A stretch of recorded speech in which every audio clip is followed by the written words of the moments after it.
illusion. The follower count, that's an illusion. The verification, that's an illusion. The PR, that's an illusion. The likes, the comments, that's an illusion. Because all of these things are things that people with money can buy. Right. Point is, like, if I want a verification badge and I had $30,000, guess what? 2 weeks, I'll have it. Right.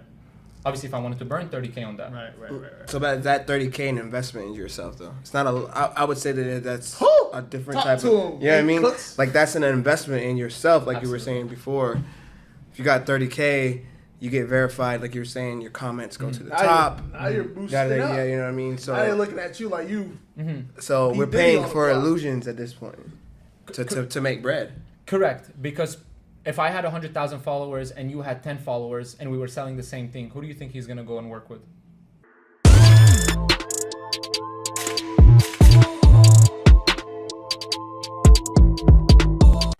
Welcome back, folks, to the best podcast in the city. It's your boy Jerickson. And it's your boy AC Jr. Social Rehab setting the stage all the way from the hoes to the CEOs. Let's get it. Let's go. We got our boy over here, Christian Jamal. Talk to the people. How you guys doing? Thank you for having me. For sure. So, Alex, man, tell me about the week. What's going on? Hey, man, this week was great, man. I'm working really good on my life outside of work. Okay. Working to better myself each and every day, and kind of like what we talk about in this podcast. In competition with myself, anybody else I'm not worried about. Trying to get back right. Mental breathers, mental setbacks. How you say it? Start over, reset, all that good stuff. Yeah, reset, recoil. Yeah. Ready. And we waxed that ass this week. Okay. Finally, end of the quarter, last week of the quarter. We've had a couple episodes where Jerry's been Man, on my top every beginning of episode. So I actually want to congratulate us, man. I'll take that. that. Good job, man. Good job for beating us. Every week we have a little competition because I have a team, he has a team, and every week I beat him. Yeah. Except for this week. And First quarter. And it hurts. But I'm glad, man. I'm glad you actually had that victory. Yeah. Anyway, week was cool. Honestly, we're just trying to stick to the script, man. We just gotta be healthy with our lives and just gotta do what we have to do to get to where we want to go. Simple as that. Christian, talk to us, man. So honestly, I wanted to just ask, like, so what sport were you guys competing in, or is it something not a sport? So we do insurance. Gotcha. So you were talking numbers. Yeah. So we do insurance.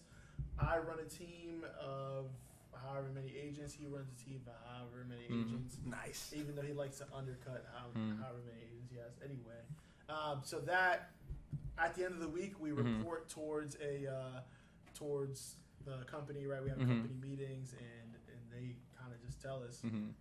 Where we're standing at the end of the week. It's resets every Saturday. I like that. So what do you think was so unique about this week that your team did something? I mean, obviously you did something different for you to have won this week and break his streak.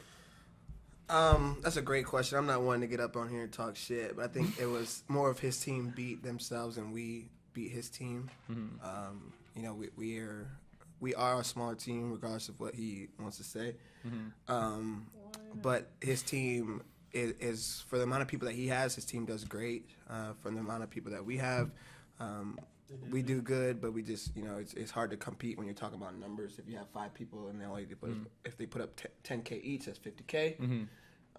If you have 2 people, you got to do 25K each to keep up with that. So his team is, I don't want to say that we beat his team more than his team let us beat him this week. I got you. To be honest, it was, every week's different. You just, as a person, as somebody that in insurance, you own your own business, right? I'm just helping you keep your head straight. So, for the week to go how it went, it kind of just got the best of a lot of people. But, that's just what happens. The best thing is how you respond to that, right? Of course. This week coming up, how are you going to react? How are you going to carry yourself? How are you going to be that person that, lets last week be the fuel for the week forward? No, definitely. So that's huge.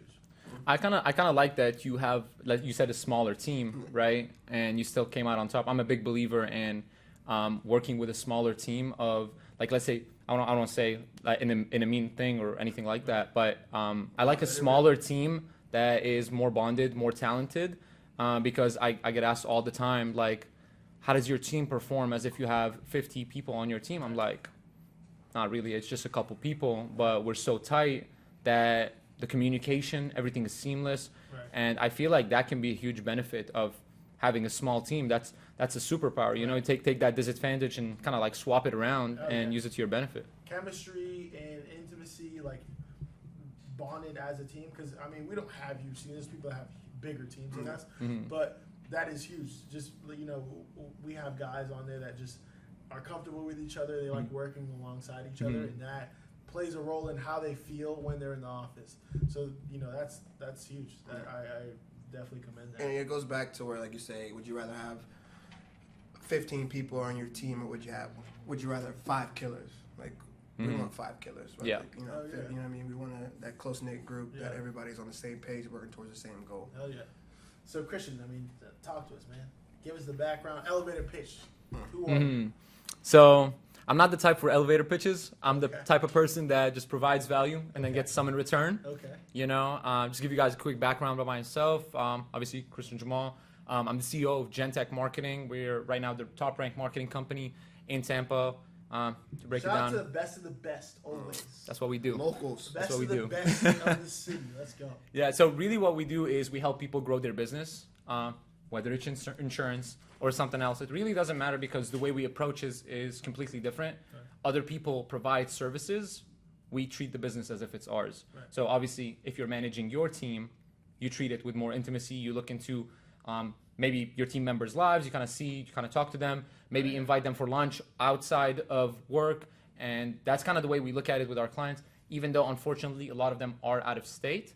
What we try to do is try to travel, and then with our local clients, obviously meet with them. Yeah, that's amazing.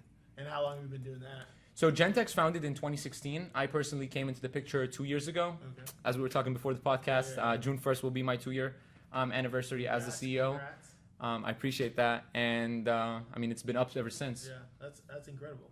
Now, Gentech marketing. Honestly, I don't really know much about like how marketing works. Give me a little bit of background of like Sure. what that really is. Sure. I believe every business is a vehicle, and every vehicle needs fuel. I mean, ask yourself, don't you need leads to operate your business? Absolutely. Exactly. Some other businesses are not lead operated. Some businesses are online stores, e-commerce stores. If they don't have visitors, that's their fuel. Right. So really, it all comes down to attention and how you transfer that attention. Because, for example, someone in your industry that's go back to that term saying a killer, right? If you give them a list of leads that maybe are not very qualified, they can still manage to find sales within those lead lists. But if you give someone 1,000 leads and they're all qualified, but that person is, let's say, not in a position or doesn't have the experience or the knowledge or the know-how of how to actually close them, then that lead list is worthless. Right. So it's not just about the marketing, it's about everything. Right. We look at the big picture. That's crazy. I've never even like thought about it in that realm. Yeah, that's a good one. So how did you said you got involved 2 years ago? How did it all start? Take us 2 years ago. How did you get into Gentech? Like, what was the? Gotcha. Did you know the right people? Were you know? To be honest with you, so just to give some background on the timeline, so my 23rd birthday is in like 20 days, 19 days. So I'm 22 still. And I've been doing online business marketing related stuff since the age of 14, whether it's creating a store, and guess what? I mean, all of them failed. Obviously, a 14-year-old doesn't know how to operate a business. You know what I mean? Some people nowadays are killing it at that age, but point is that I really learned it through just failure. Right. Just losing, and then taking off that L every single time to actually end up with the remaining, you know, to end up with the earnings. Damn. So, and when 2 years ago happened, what happened 2 years ago? COVID hit, right? What is the first thing that someone cuts off in their business? Marketing. It's their marketing. Yeah. And prior to that, I had my own marketing company. It was called Skyrocket Digital Advertising. And I had one client. It was just like, I had not the sales know-how in the marketing world, but I knew that the results I could drive are amazing because obviously I've been doing it since the age of 14. Right. And every single time a failed business results in me learning more about how to market. Because obviously going from a business that is just established and I thought that build it and they will come. Right. Guess what? That doesn't work nowadays. Right. So then I learned how to market, got my first sale, and then learned how to market some more, got a lot more sales, and then in terms, obviously I was able to grow my own businesses, but then I realized it would honestly be more lucrative for me, and I will tell you the selfish goal behind it, but also it will be more lucrative for other people who I'm in contact with for me to actually just run their marketing for them. Right. So it's kind of like a win-win, Right. and I get to meet amazing people, and that's the reason I got into marketing. And then I had only one client when COVID hit, they cut off marketing, they cut me off, so I had no more clients. So started from zero again, and at that point in time, I was listening to a lot of people online saying you need to find a mentor. I'm sure you've heard that statement before, right? Everybody's heard that. And I was like, I am like 19 years old at the time, 18, 19 years old. I have no connections because I moved to the States 6 years ago. So I was in Qatar prior to this, but I'm originally Lebanese. I left Lebanon when I was 13, 14. I lived around the Gulf for a little bit and then moved to Florida. Right.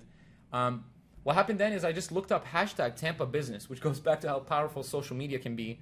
And I just see this guy sitting on my dream car wrapped in chrome gold. So obviously a lot of attention there. Right. And I go onto his profile and his bio said digital marketing. I said, what is this man doing that I do not know? Because obviously if we're doing the same thing and he's having success and I'm not, then obviously he knows something that I don't. Right. So how can I get that? So I invited him for coffee. He was kind enough to actually have me meet him up. And that person nowadays is my partner, Jamal. That's That crazy. is, for you to reach out to somebody who you want to actually talk, and especially with social media, you know how people have a big head on social media. They don't, hey, you only have a certain amount of followers. I'm not responding. right. So that's huge. So shout out to Amel for that. Yeah. For giving somebody opportunity. Man's a legend. Yeah. You know what I mean? Shout out to him. No, that's crazy. He's actually the one that coordinated us having this convo now. Yeah. And so just going back to, like you said, the L's that you took, a lot of losses, a lot of failures. What made you keep going? To be honest with you, my history with this is that I was broke 3 times, and they were all because of businesses that I went all in on, right? And I was like, all right, I'm too deep into this. I'm going to make it work. And I was honestly just so determined because at the time I was in school to do medicine and become a doctor. Obviously, that was a goal and dream at some point in time. Obviously, it's a very complicated way to go. Right. And I just found that I would honestly probably enjoy my life better if I followed my business path, because I just felt that maybe I wasn't the right fit at the time anymore for following the medical route. Obviously, that is an amazing way to go, and anybody that is doing that should be super proud, because I know how difficult it is to get into something like that. Major props to anyone. Oh my God, Yeah. major headache a lot of times, you know? Yes. But obviously, me following the business path led to me changing a lot of lives. So as it is, it's super rewarding for me because, I mean, financially, I need to worry about that anymore. Right now, I just really want to change and impact as many lives as I can. Which is, I mean, honestly, you do that as being in the medical field. You're doing that firsthand. But if you're doing that in the business world as well, then I don't want to say it's the same thing, but I guess you get fulfillment, right? Exactly. Right, you're changing people's lives, and that's pretty dope. I like that. I don't want to ask a dumb question or step off topic really quick, but I do because of what he just said about the whole doctor thing and what we talked about last week. Yeah, Ramon. Ramon. Mm-hmm. Was that your dream to be a doctor, or because Ramon said something that was it hit me to my heart, to where because I've done stuff of where my parents wanted me to do. Sure. Right. So the whole doctor thing, and he says there are a lot of people that are from the States. That's the American dream. Yeah. So was that your dream, or was it something that your parents told you, and then you got here and you were able to make your own stuff to where I want to be a businessman? Of course. So, and to be honest with you, I'm speaking from my experience. Yeah. Obviously, it is a fact that some parents push their kids to follow certain paths because it's a stigma, because it's a reality for some people. Right. But in my personal situation, even though my dad, obviously, as someone who came from a foreign country and sacrificed so much, I feel like subconsciously, parents that do that feel some sort of my child owes me to become successful because I sacrificed so much. Damn, that's getting deep. No, but I honestly feel that when I got into it, my dad had no like say in more or less like what I do. But when I got into it, he kind of pushed me to stay that route, and that was really the disconnect between me and my father at that time. But then obviously making my business successful is really what earned his respect. Right. And even now we talk about it, he's like I can't believe like I even doubted that for a second, you know. Right. And even sometimes in front of his friends, he's like, "Oh, I knew all along that he was gonna be super successful." I'm like, "You Definitely. didn't say that Saturday night dinner. You didn't say that." I can't even believe you trying to do it like that. It's like, yo, when somebody makes it, they'd be like when somebody makes you, be like, yo, I knew you could do it the Yeah. whole Yeah, time. yeah. I knew you had it in you. And I'm looking at him like, Yeah, I remember conversations where you were Yeah. not I didn't so feel like the whole enthusiastic. time. Yeah, But with all due respect, that's a superpower of its own, to be able to take other people's, like, I'm not gonna say like negative, but kind of like thoughts that you might not make it. the doubt. Yeah, the little doubt, even if it's a little bit.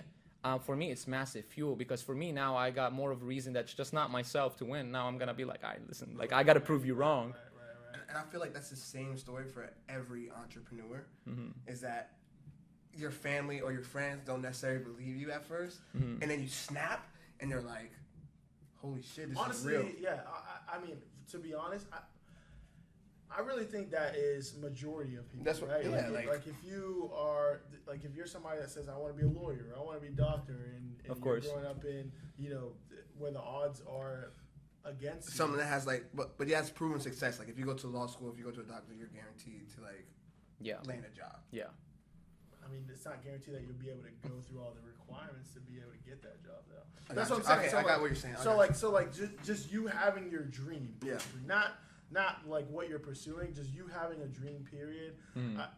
Majority of people are gonna doubt you, right? A lot of people are gonna doubt you. I actually saw a clip the other day where it was like most people, like you're supposed to be the crazy person, and or you're supposed to have that idea and that dream, and everything around you is supposed to tell you that you're crazy. Yeah.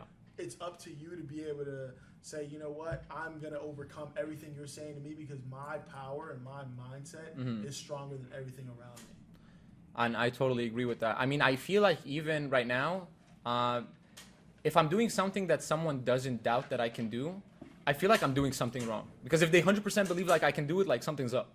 You know what I mean? Yeah, we said that. It's So like if your dreams aren't as crazy and people aren't saying you're probably not dreaming big enough. Right. you're in the wrong room then. Right, That's right, what I'm that's saying. it. You know what I mean? Like, yeah.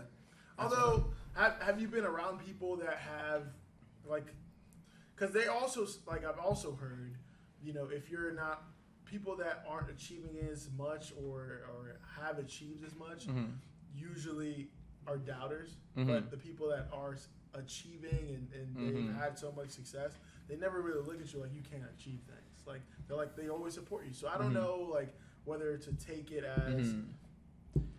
I would say that the doubt usually is in your takeoff phase of your business. Right. When you're at cruising altitude or you're in the scaling phase and your circle is filled with people and places you already want to be, then it's a whole different story. You know what I'm saying? But to get to those tables, people are like, change your circle. All right, well, like, let me be friends with Elon Musk. You know, you can't just do that. Point is that you have to provide value and climb slowly. And that's the part that people don't talk about, and the stuff that online is so like fantasized, like have a laptop and you can become a millionaire and this and that. Like, it's really not like that. Like, you really have to grind and you really have to earn your place in this world. Now, I know it's all like relative to what the the career or the Of course. profession you want to do, but in your, just kind of in layman's terms, what's the grind? The grind for me is doing things people are not willing to do to get things that they wish they had, Right. if you will. Right. Because it comes back down to the cars for me as an example, because it's just such a simple example. Like, when people see me driving the cars that I have, they think it's either my dad's car or it's rented or this or that. And I get DMs like that all the time, and I'm like, Where they DM They you as DM a- you hating like. correct. And your and dad's to me, For like, the record, what kind of cars are you driving? Yeah, let's just put it out there first. So right now in the collection we have a Huracan, we have a 650S McLaren, and an i8, and we also have a Tesla. Shout out to Elon, that boy really did it right. Gotcha. Yeah, that's crazy. And then what are you picking up today? The Huracan, the Huracan. By the way, the Huracan is my favorite car. Literally, Lamborghini. So. Yeah. That was my dream car, and honestly, the reason I wanted to buy that one was for the doubters, bro. Because I was in a position to do it, and I was like, all right, you know what? Yeah. Amel, you down to do this? Let's go pick it up. Yeah, that's right. The crazy thing is that he's 22. Um, And it's not like you're not 22 and you're getting your money from being an influencer. You're not doing dances. You got it out the muscle. You know what I mean? that was a good dance, though. You can do it, bro. Maybe I need to go to TikTok and Go ahead, hit that one more time. Okay. Oh my God. Oh. you know what I mean? Like that you're actually like you're It's you're like giving reps. good information. Yeah, you're You know what I mean? reps, and you can tell that you're knowledgeable and you understand, the space that you're in, and that's what the value is getting. Is getting you. Yeah. Right. It's the validation. It's the results that a lot of other people can't relate to. It's all about like you can't do this, and it's really like a slight mindset shift that I think is massive. And really, whenever I see that a person in like either our workplace or maybe even a friend or friend at a time, let's say, had that one mindset, if I try to shift them over to the other side, I feel like it's my duty as someone in their circle. But if they can't, I usually step away from that person. And it's just the disconnect of like instead of when faced with an obstacle, instead of looking at it as like a roadblock and saying, I can't do this, it's more of a question of how can I fix this? And right now I'm like more or less like numb to the problems because more or less like you're going to face problems at any business size in any business. So people are saying like small business is difficult. Yeah, every business is difficult. You got to choose your hard, Right. And if you look at an obstacle like, how do I solve this? It shifts the game because now you're not wasting time being upset. Like you're not going to get any benefit of that. Right. So waste your time actually trying to figure out the solution. Right. Now, like since you mentioned like your friends in the circle, how long do you take? I mean, this obviously is probably a case by case situation. Like, how long do you take telling yourself, okay, I'm gonna try and continuously try and talk to this person or keep this person around me until I realize, what, this person's negative. I don't want to be associated with it. Sure, and I feel like it's a vague term and it's a very vague question because every person can be some sort of connection to you at a different level. You know what I'm saying? I feel like I take, for example, like personal responsibility for people in my family, like people in my girlfriend's family, this and that, and usually those people, thank God, like have been like fairly positive on like all standpoints. Obviously, we talked about my dad's thing, but like more or less like everything is good. But on a friend's standpoint, really, I feel like I attract people that have similar goals to me rather than go out because I feel like when you first start, it's kind of like it's whatever, like you have friends that are doing something, you have friends that are not doing something. So it's kind of like that. And I feel like just over time of me hustling and just basically working insane hours just to kind of like take off, a lot of the people who were negative dropped off anyways. So it was kind of like I didn't even have to do that work, Right. So you basically just outgrew them and they understood the assignment. Damn, I can't phase them anymore. Yeah, like I can't even talk. Here's a question for you, and because this guy, he's marketing, he does what he needs to do. If you're when you talk to these people at products, would somebody as a marketer, would you rather have an okay product and have great marketing, or would you have a great product and just have okay marketing? What's more important? Yeah. Well, what's more important, the marketing or how good the product actually is? Because I know what I think from what. So to be honest with you, marketing is massive, and I think marketing is a huge part. But also having a product that does some sort of decent level job is very, very important.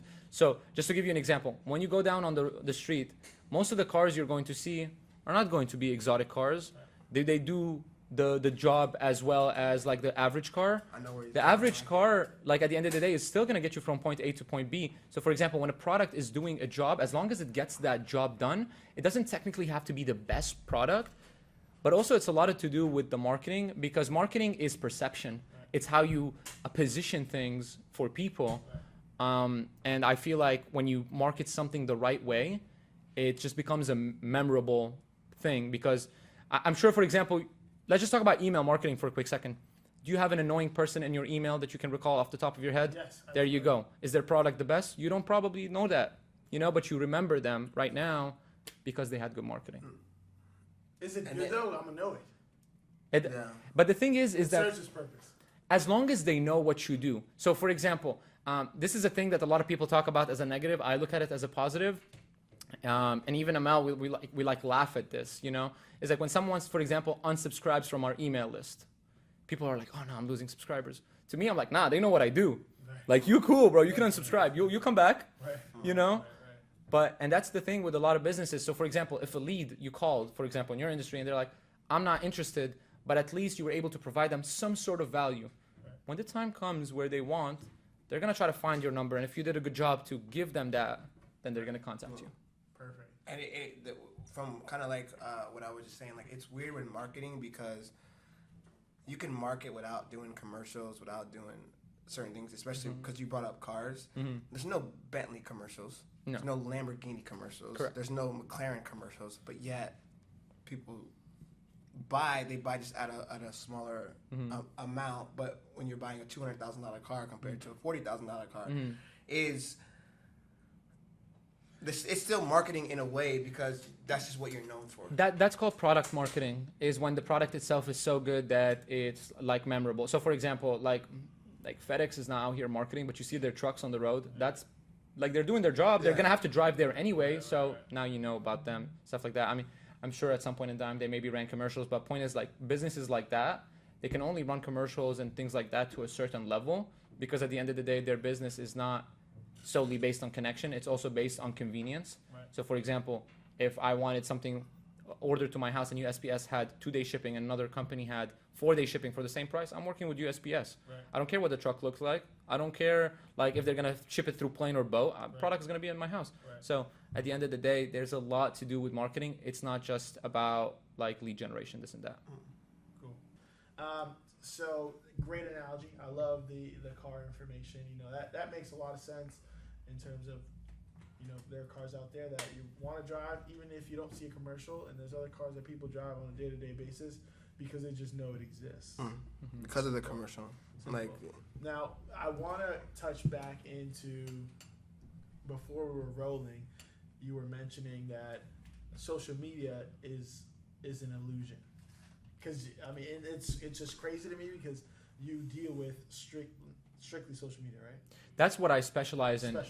Social media, paid advertising. Perfect. That's really around that Perfect. sphere. Yeah. So it's an illusion. So a lot of times I run into just like hearing people have conversations or interacting with friends.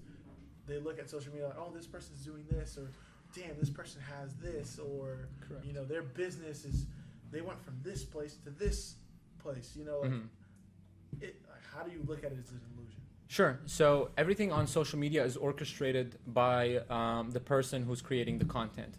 So obviously some people go viral, they gain a following. Sure, that's a possibility. But if every time someone becomes something in the world has to count on the algorithm favoring them, then you're not in control. Then you lose. Right. That's why you need control. And that's why when you control your audience, not your audience, like your presence, that's when you actually win. And that's why all the social media stuff is orchestrated. Like everything is an illusion. The follower count, that's an illusion. The verification, that's an illusion. The PR, that's an illusion. The likes, the comments, that's an illusion. Because all of these things are things that people with money can buy. Right. Point is, like, if I want a verification badge and I had $30,000, guess what? 2 weeks, I'll have it. Right. Obviously, if I wanted to burn $30K on that. Right. so that $30K an investment in yourself though. It's not I would say that that's Whew! a different Talk type to of. him. You know what I mean? Cooks. Like that's an investment in yourself, like Absolutely. you were saying before. If you got $30K, you get verified, like you were saying, your comments go to the top. Now you're boosting it up. Yeah, you know what I mean. So I ain't looking at you like you. so He we're did paying on the for clock. illusions at this point to make bread. Correct, because if I had 100,000 followers and you had 10 followers and we were selling the same thing, who do you think he's gonna go and work with? 100%. But what if I had 10 followers and I was verified? You can't. No, trick question. No, you actually can. You actually probably can. could, 'cause if Yeah, the athletes if you're an are- athlete yeah. or a musician, you can probably do that. Yeah. And I, by the way, I said 30K just as like a figure I- of number. I- I'm not giving like yeah. pricing or whatever, you But know. I'm saying that How much it costs to get verified? should people, and I know it's kind of like I don't want people to believe in illusions, but I also want people to better themselves, right? Right. So if it's gonna take maybe not 30K, if it's 5K or 10K or whatever it is, Put in your but they're brand. gonna make their business better by getting verified. Because I've always wondered, like, what the blue check don't mean shit. But after our conversations on and off the mic, I'm like, it does mean something. It does. That's one part. Like the verification for me is not the biggest thing. I feel like the biggest thing that people look at is usually the follower count. That's usually the thing goes to. But the follower count is something that you have to do all the way. Some people like, I don't even know how to say this without like cursing, like half-ass it. Can you mute that? This is social rehab, best podcast in the city. We can say all the words. I got you. I just didn't know. So I'm just like using my regular vocabulary. That's the thing.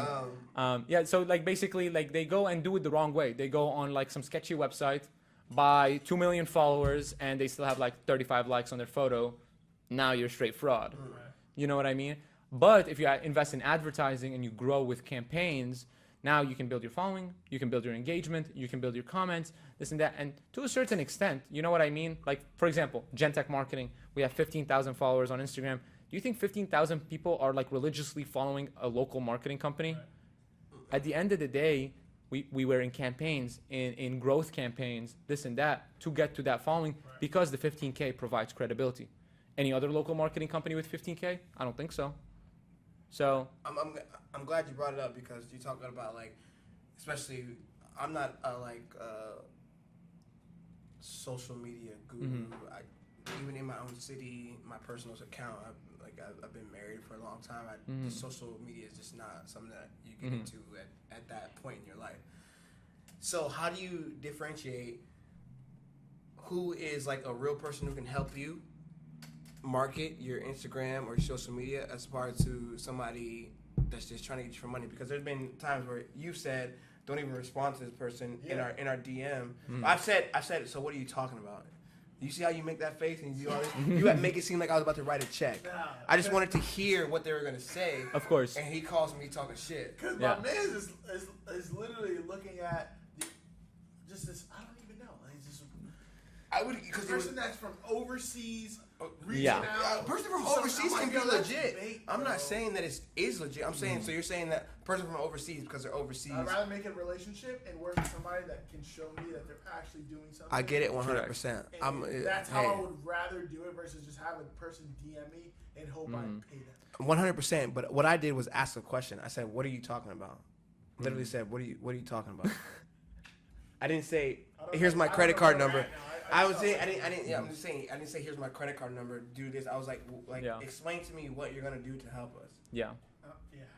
But you was talking shit because I just wanted to know because I'm not a social media guy.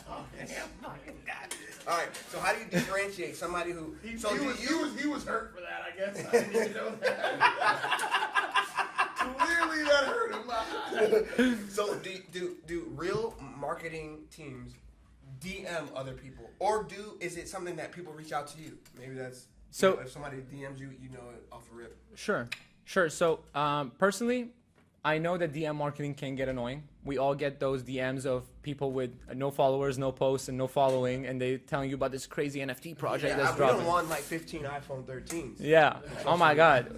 None of them have got to my address either. No. But point is that sure, reaching out is a outbound marketing strategy. So sending someone a DM is definitely a way to reach out and form a connection. But also like everything online, like I said, can be like a scam. So a lot of things are scams online, which is why I urge people do your research. Check for case studies, speak with previous clients. Obviously, if you Google someone and they're not there, like that's not a company. Right. So some people want to operate as like a solopreneur. How I like to explain it is like they say they're an entrepreneur, but really they're one person running a show. That's not an entrepreneur. An entrepreneur is someone connecting the dots. They're not connecting no dots. They're basically just providing a service as a freelancer, And I believe always working with a company is more reliable. Same thing with the insurance world. Like, why do you have to have a license? So people know you're legitimate. In the marketing world, you don't have a marketing license, but more or less like case studies, previous work, this and that. That's all reasons that people decide to work with someone. So for example, for us, I think that's a huge thing, which is why when we spoke about our website as a team, we were like, we need to have a tab for case studies for clients to go, or potential prospects to go and see, hey, I did this for this person, I did this for that person. And ask yourself, is there an insurance company that has done that? Right. Recorded their clients saying, hey, like I started working with X person, now I saved this much on my monthly bill? No. Or I haven't seen that many do that at least. So there's a million avenues you can approach. I just find that previous work And people that are not you talking about your work is really where the credibility comes in. Damn, I just wanted to glow up. My clients I need a 15-second reel from my clients. Yeah. You better have your barber on retainer going through all the clients. Yeah. That's wild. That's huge. Because I never really looked at it that way, as having the people speak for you as more credibility than what you can show for yourself. Sure. I mean, do you ask yourself this question? When you want to go have dinner with your girl on a special occasion at a restaurant neither of you have ever been to, are you not going to check the Google reviews? What's up with Google reviews? You don't know any of the people there. I'm gonna be devil's advocate. Can I go? Yeah. Okay. So we're in 2022, and that's a good comment because we deal with this a lot in our industry about reviews. How many people go on Google and leave a good review? Mm-hmm. You only go on Yelp and Google to talk shit. Like, you can have the best time of your life. I've had great experiences at dinners, at what do they say? Disney World is supposed to be the happiest place of your life. You look up Google on Disney is hell. No one, you know what I mean? Like, Nobody wants to go to Disney on Google. Like, you're not. Don't go to Disney. Yeah, people aren't leaving reviews on good, fun times or great food. They leave reviews because it's negative, and they want to be like, "Oh, fuck I need someone to hear. Yeah, I'm mad. I didn't get my food in time. Right. Stop. So I don't like. You're the guru. I'm just being devil advocate. Like, Right. as far as the Google reviews. I'm not a big fan of it. And this is what I say. I'll tell you exactly what I say when people say, "Oh, I looked up Aetna, Cigna, whatever, United Health, and it has bad reviews." I was like, "Okay, I understand completely." Go look up Disney. That's supposed to be the happiest place in the world, right? And look up their reviews. What a funny selling point. I love that. That's what I do. If a salesperson said that to me, I'd be like, I like you. Yeah, and that's really what happens. Like, you go to Disney, it's supposed to be the happiest place on earth, and they have bad reviews. Okay, and it's because people are reactive. This is the human psychology. Would you just walk up to a random person and just like punch them? Probably not. But if someone aggravated you or something, you might be inclined to. Now talking about the Will Smith thing. So something happened in order for that to happen. Point is that with reviews, Preach. people that put bad reviews had a bad experience. Does that mean that people with good experiences? No, they're going to ride that experience high, and they're not going to actually leave you a review, except if you did an insane job. Right. Point is, reviews are earned. Would you go and give a 5-star review if they gave you a 10% discount? Yes. Okay, there you go. Okay, I'm gonna put you on the spot right now. So, what's up, Disney? Hit me up. You feel me? Like, I'm gonna put you on the spot right now. And if you tell me the truth, you tell me the truth. If you don't, we're gonna check on your Yelp. When was the last time you gave a good review on Yelp or Google? Honestly, I don't know for Yelp. I don't look into that personally. Okay, Google. When was the last time you gave a good review? Period. I gave a good review, or a good review came to Gentech. No. When's the last time you personally gave a good review? You took 15 seconds, a minute, and wrote a good review. I believe it was actually one of the situations that exactly I just explained. Someone gave me a 10% discount, and I gave them a 5-star review. And how long ago was that? 2 months ago. So if it wasn't for the 10%, I would have never gone. The experience was good, but like I said, people are reactive. Like, people like to stay in their happy state, and going on Google is outside of your regular calendar, like your regular day-to-day things. It's not like I'm gonna go on. Exactly, but if someone wants to be a Karen and then put a 1-star review because they like had it, he says Karen too. it's a true example. It's a true example. Why is that name? What if I want to name my daughter Karen? Yeah, you shouldn't. You should not. Absolutely not. Not in this century. Yeah. I feel bad for all the Karens who are like true, like a good person because. Karen, I feel you. No, that's just an easy get to. Like, if your name's Karen and you say something that's even a little bit, and they'll be like, all right, Karen. All right, Karen. That's the worst name. No, I love that, ever. man. I mean, I'll tell you, like, a personal experience, for example. Back in college, my girlfriend was living at this apartment complex, and this complex tells you that they tow cars, right? But I parked there twice, and they didn't tow my car. So the third time, they towed my car, and I left a fat 1-star review. Because at that point in time, even though I was in the wrong, I am a reactive person. Every person is a reactive person. I was upset, I did something. Right. Same thing. If you are happy, you need to incentivize someone to do something because usually people are more likely to do something when they're upset. Right. So if you gave a friend a compliment, they're not going to go and hug you. Right. But if you cuss someone out, they're going to be likely to be upset at you and try to do something against you. 100%. So there you go. So like I said, people are always the negative emotions are more powerful, which is why I'm always talking about positivity, Right. because you can be positive all day. One thing bad can happen, and then instantly you're negative because it is a stronger emotion. Momentum swing to the whole Yeah. There you go. energy of your life. Yeah. And you brought up the Will Smith slap. Like I'm still a big fan, but like that one thing, he's been good Will Smith's Will Smith, bro. the whole time. You Like, can't he's be been perfect. in this. Yeah, you can't be perfect. He's been good the whole time, but that was. I felt like he kept 15 years.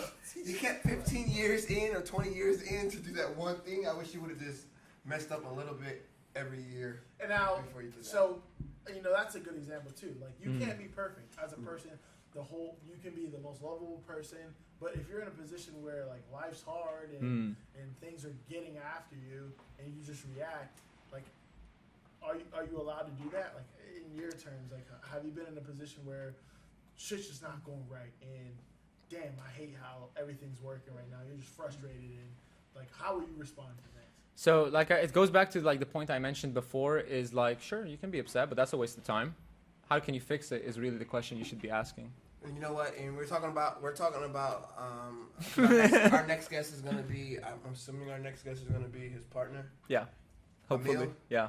How can you? So think- he said Bro. something. He said something on his reels where it was like, stress for 5 seconds and let it go. Yes, I love that theory. I love So that. speak on to where it's like, yo, you could be mad 5 seconds, let it go. Any other time that you spent on it, it's a waste of your fucking time. Yeah. Like, How do you feel about like stress and because he said a gem to that woman.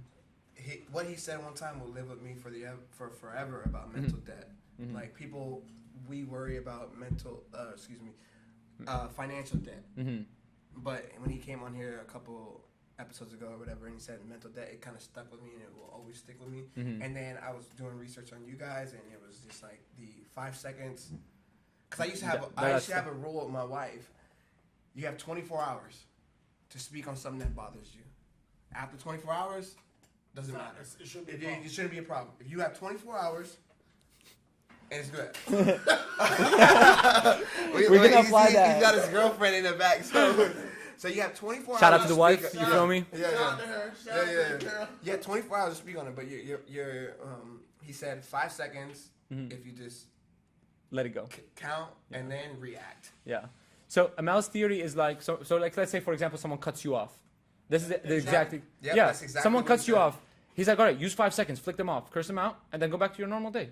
If you're gonna just like follow them and stuff, like now you're wasting your time. Yeah, I did that. I did literally yesterday. I was on the way home from BP's house, and I was at a light, and literally the light turned green, and I was already hitting the gas, but I wasn't going like. And then someone honked the horn. Bang, and I then, hate and then, that. then I was like, yo, what the fuck? And he's lucky that I have my daughter with, because I don't act crazy when I have Harper with me. And then they flashed the light, so I was like, I rolled the window down, I was like, bitch, motherfucker, die! And then I know that when you flash the light, you see the reaction in the side mirror, and then it was over with. But and then I saw that today, and I was like, okay, I understand. Like, you take 5 seconds, take a breather, But to and be- then yeah. react. But really, at some point in time, man, like when certain things happen so many times, you don't really care. You know what I mean?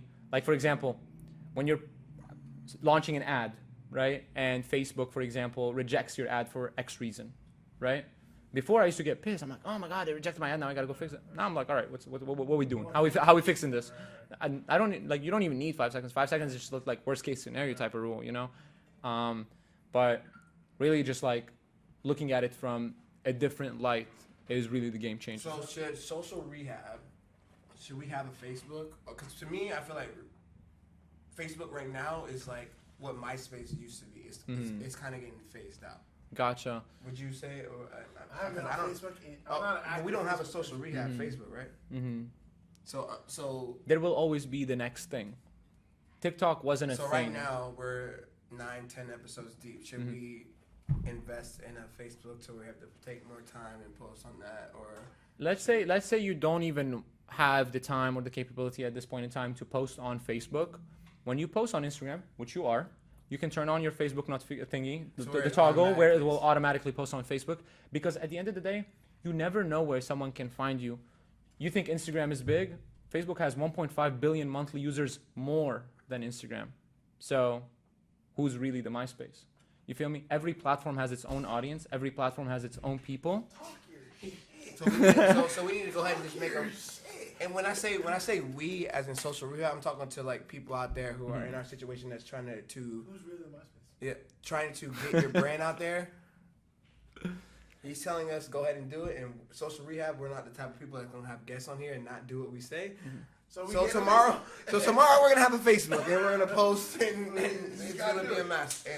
What's wrong with that? You feel me? Like, for example, I'll tell you, we just launched our Gentech Pinterest. I am never on Pinterest once. Why did I do that? Because Pinterest has its audience.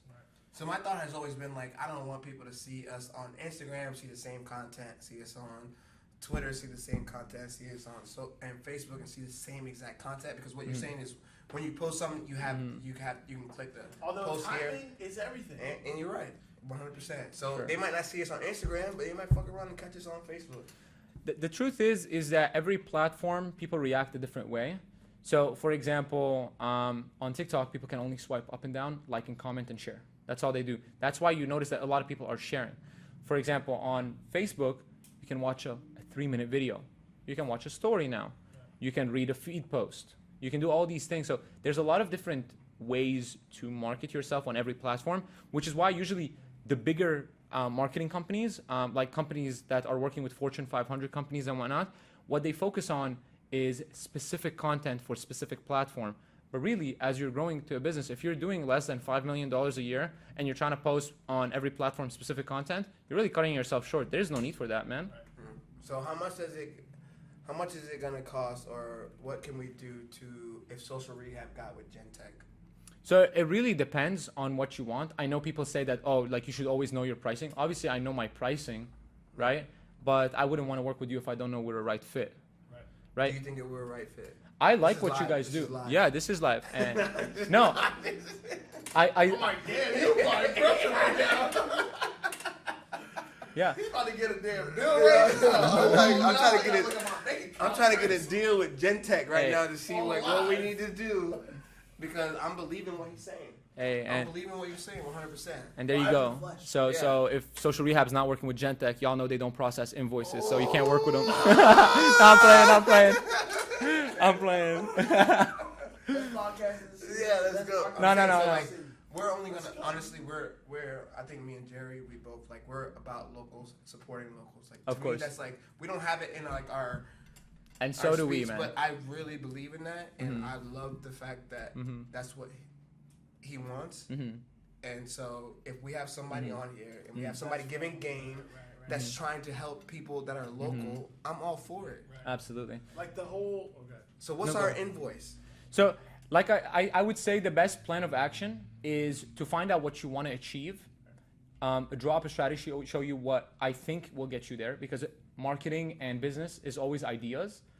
If you believe in my vision and you want us to execute, then there you go. Okay. And you do that, and you would do this for, let's say somebody doesn't have a business but they want to be an influencer, because nowadays influencers are taking over. Like they're like, if you have a certain amount of followers,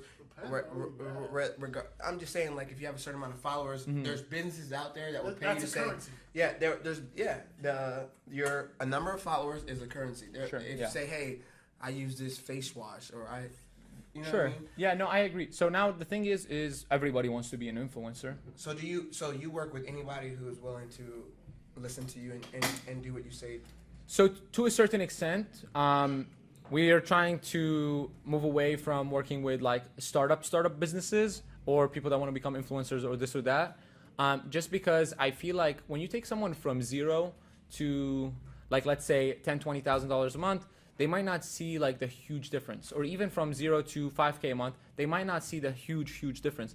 But when someone's making 100K a month and I take them to 300K a month, even though for me that was easier because 3x is easier than going from 0 to 20K a month,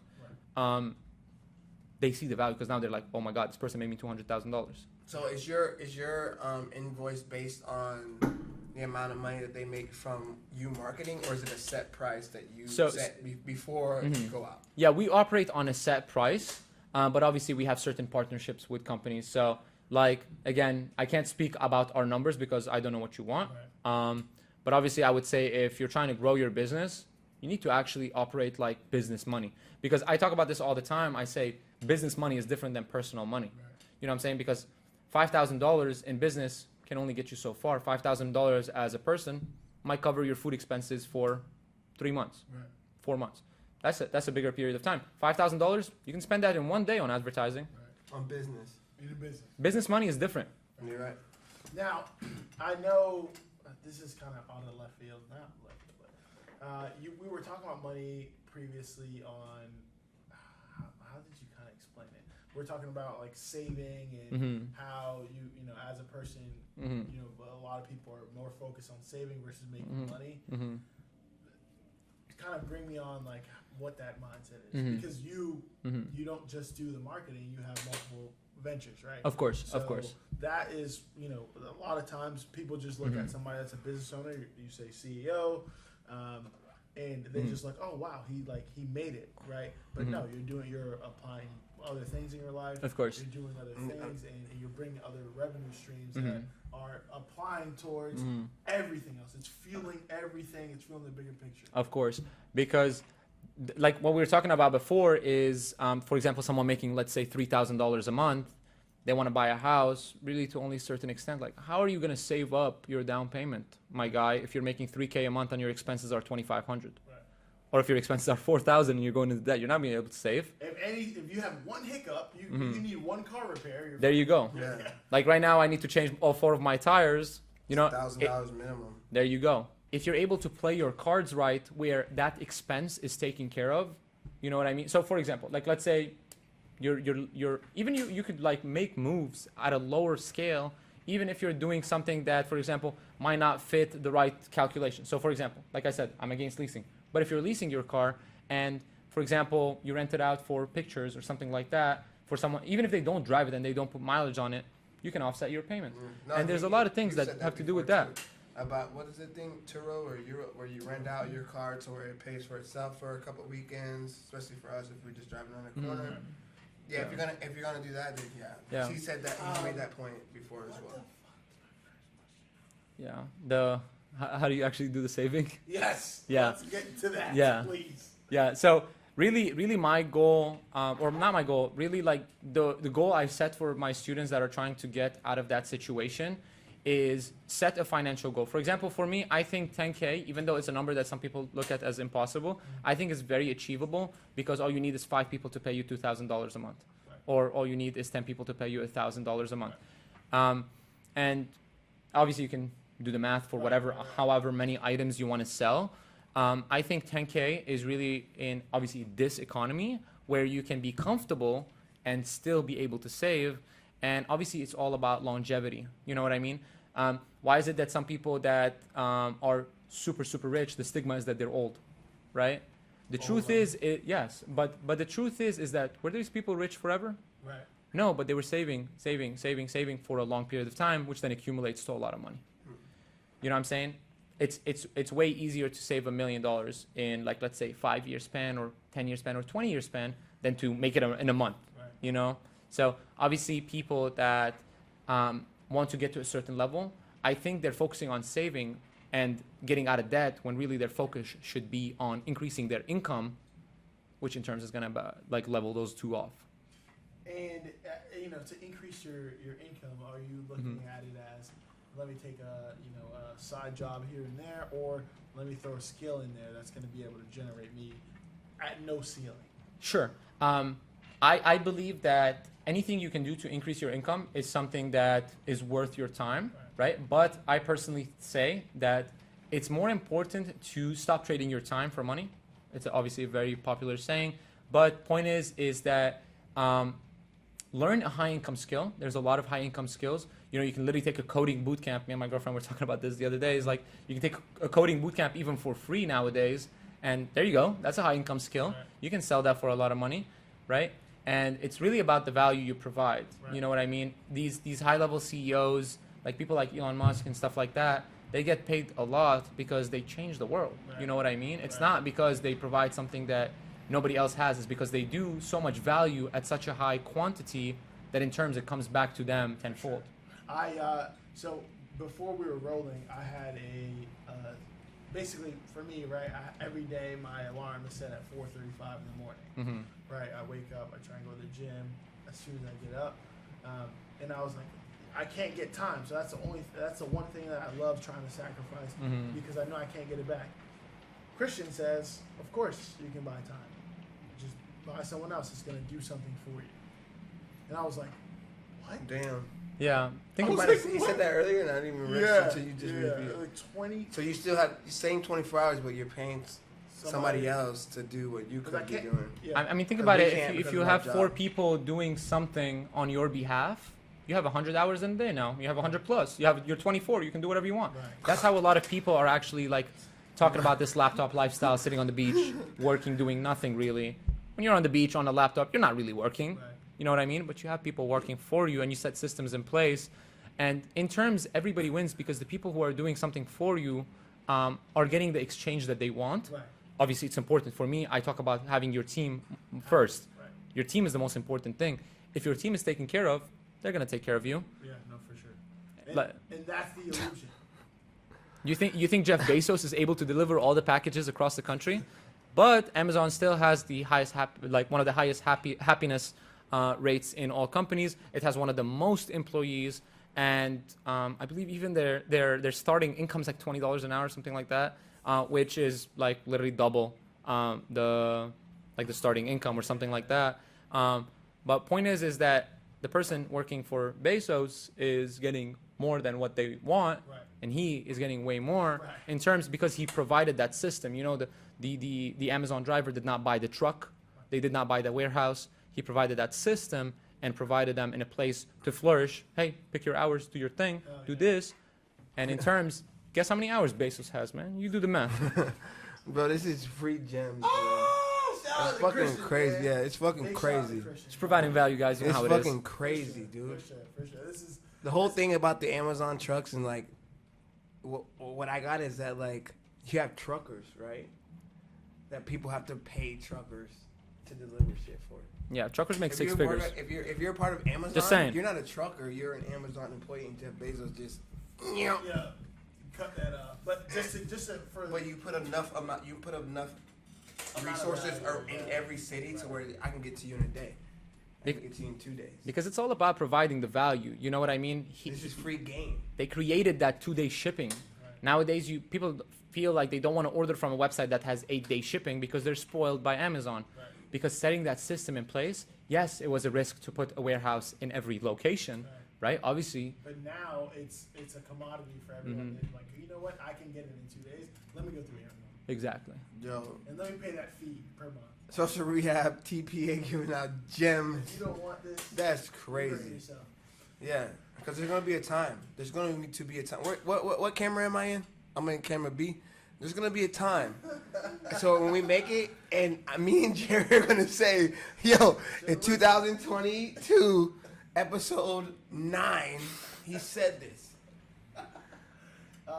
Hey, you already know what's going on, man. Hey, it kind of went a little over what we wanted to be, but it was well worth it. You know, this information out here is gold, right? You can apply it to your life and change it, or you can just listen to it and be like the rest of the world.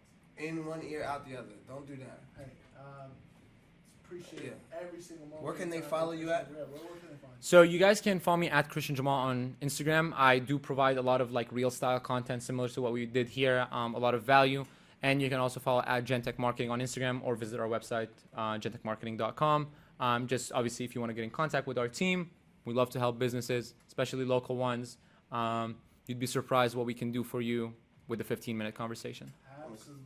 Another great episode, because this, we've always said it, and I'll say it again, we don't script this stuff, and we kind of just go with the flow because we're still young in what we're doing.